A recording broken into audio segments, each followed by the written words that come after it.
मागील सुमारे 2.5 महिन्यापासून बिबट्यांमुळे गाजणाऱ्या गिरडा गावात वन विभागाने लावलेल्या पिंजऱ्यात पुन्हा एक बिबट अडकला आहे.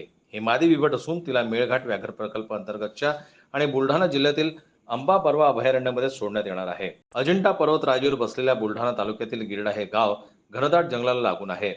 गावकऱ्यांच्या शेत जमिनी जंगलाला लागून आहे.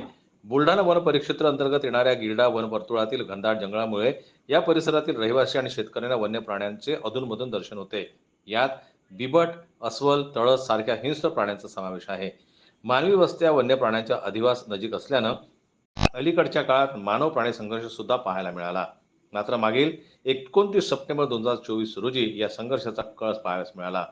गिरडाजवळच असलेल्या आपल्या शेतात काम करणाऱ्या सुभाष जाधव या शेतकऱ्यावर बिबट्याने भर दिवसा हल्ला चढवला. तसेच सुभाष याला नजीकच्या जंगलापर्यंत फरफटत नेले होते. या घटनेत शेतकऱ्याचा दुर्दैवी मृत्यू झाला होता. तरुण शेतकऱ्याच्या अकाली आणि भीषण मृत्यू झाल्यानं परिसरातील नागरिक व शेतकरी या घटनेमुळे भयभीत झाले होते. जनमत लाईव्ह ब्युरो रिपोर्ट बुलढाणा.